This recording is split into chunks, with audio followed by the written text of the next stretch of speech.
श्री गुरुचरित्र कथासार अध्याय 4 श्री गुरु दत्तात्रेयांची जन्मकथा। या अध्यायाच्या वाचनाने किंवा श्रवणाने आपणास विवेक, धैर्य आदी सद्गुणांची प्राप्ती होईल आणि दत्तात्रेयांची कृपा होईल। श्री गणेशाय नमः। नामधारकाची विनंती ऐकून सिद्ध म्हणाले, तू जिज्ञासेने खूप चांगला प्रश्न केला आहेस।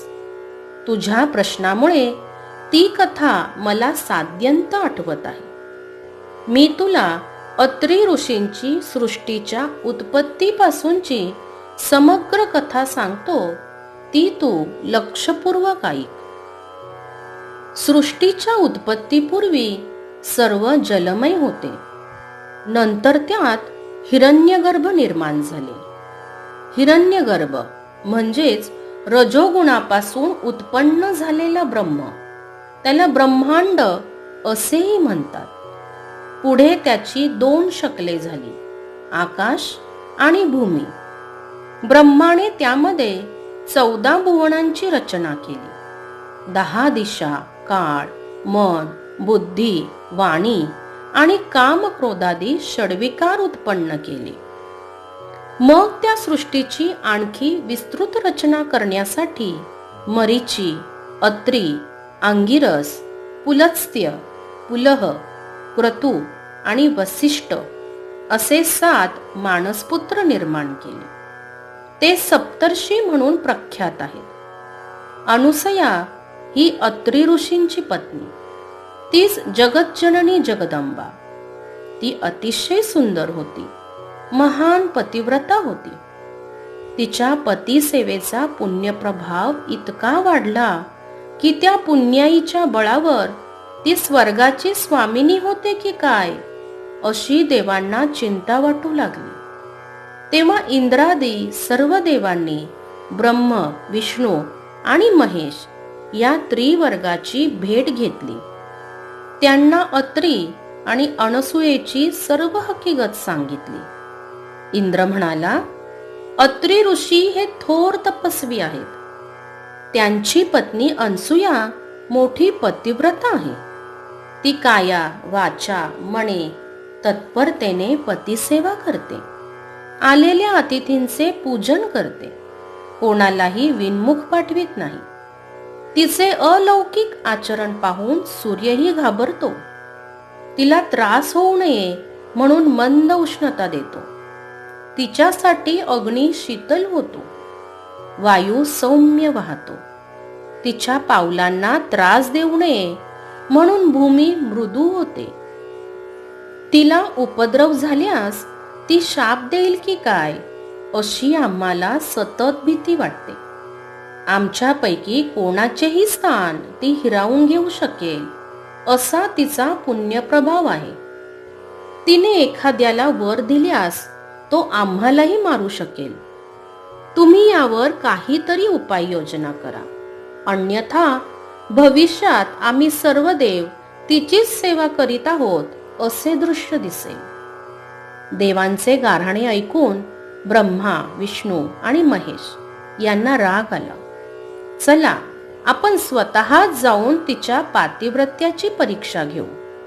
तिचा व्रतभंग करून तिला यमाकडे पाठवू असे बोलून त्यांनी देवांना अभय दिले। त्यानंतर तिघेही अनसूयेचे सत्व पाहण्यासाठी भिक्षुकांच्या रूपात अत्रींच्या आश्रमद्वारी आले। त्यावेळी अत्री ऋषी अनुष्ठानासाठी बाहेर गेले होते। आश्रमात अनसूया एकटीच होती। भिक्षुकांनी तिला हाक मारली।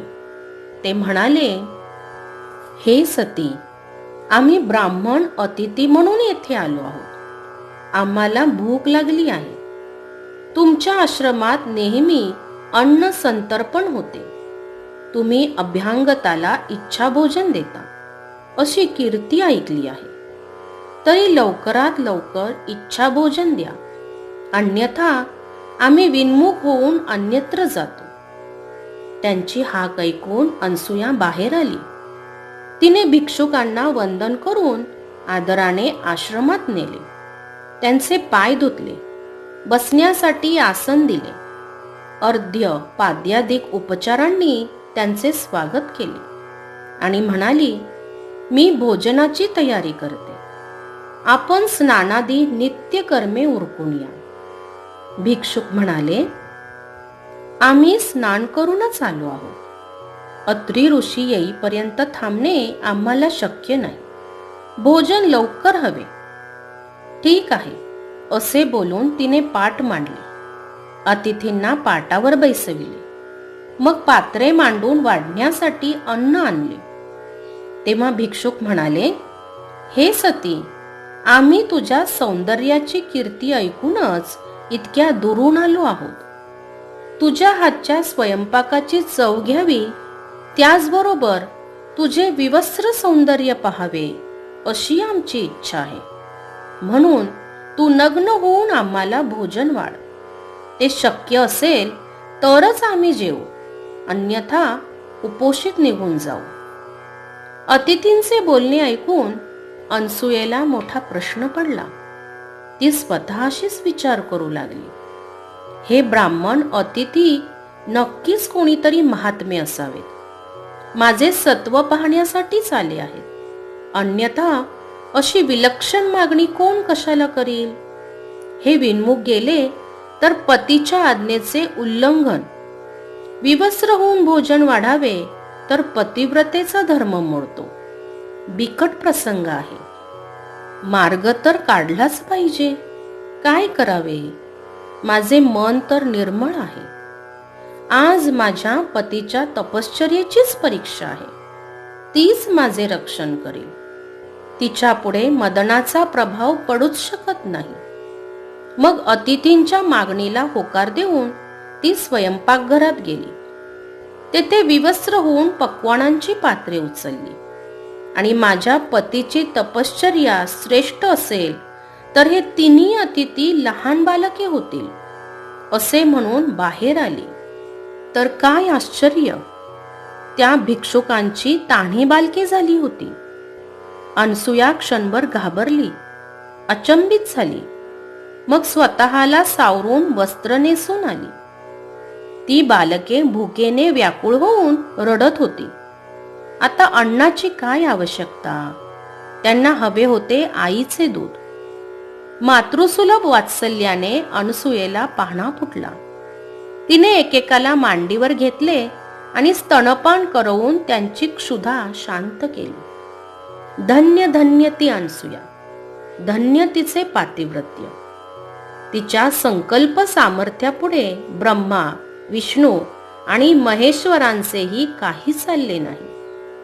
त्यांची बालके झाली. त्यांना जगदंबेचे दूध पिण्याचे भाग्य लाभले. अनसुया तिन्ही देवांची आई झाली. बालकांना कडेवर घेऊन खेळवू लागली. तिने त्यांना पाळण्यात घातले. त्यांना निजविण्यासाठी अंगाई गीते म्हटली.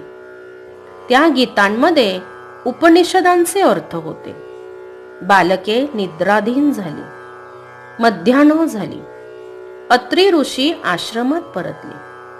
पाळण्यात झोपलेल्या बालकांना पाहून त्यांना मोठे आश्चर्य वाटले.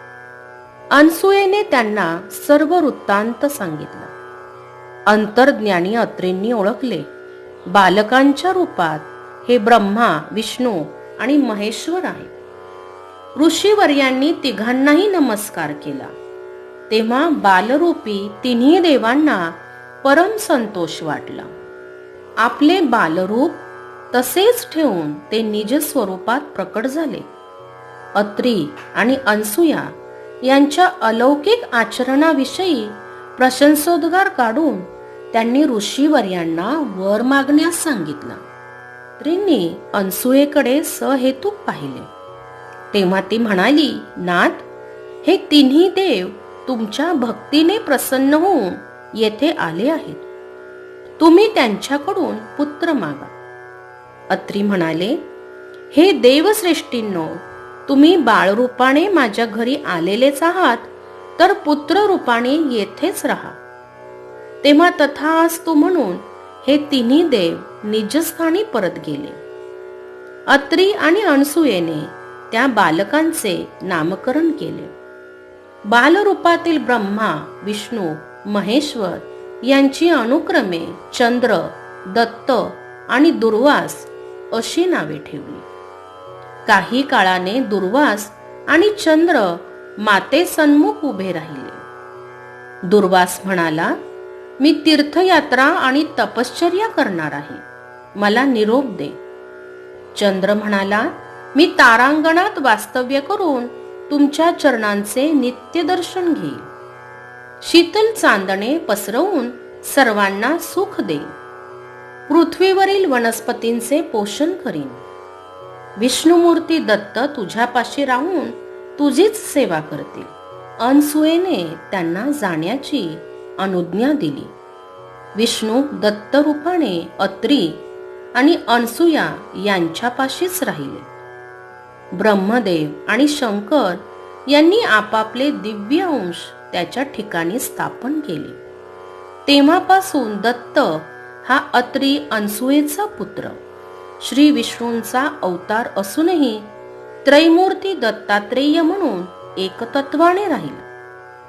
तो दत्तात्रेय महाप्रभू हाच गुरु परंपरेचे मूळ पीठ आहे.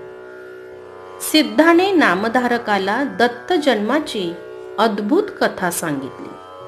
ती श्रवण करून नामधारकाला धन्यता वाटली. तो म्हणाला, महाराज, आज तुमच्या कृपाप्रसादाने मला दत्तावताराची मूळ कथा ऐकण्याचे भाग्य लाभले आहे. माझ्या ज्ञानात भर पडली आहे. आता श्री गुरु दत्तात्रेयांचे पुढे कोणकोणते अवतार झाले त्याविषयी सविस्तर सांगा. येथे 4था अध्याय समाप्त होत आहे. पुढील 5व्या अध्यायात श्रीपाद श्री वल्लभांची जन्मकथा ऐकणार आहोत. Shri Gurudev Datta. Shri Gurudev Datta. Please subscribe my YouTube channel Sahaj Bol. Like, share and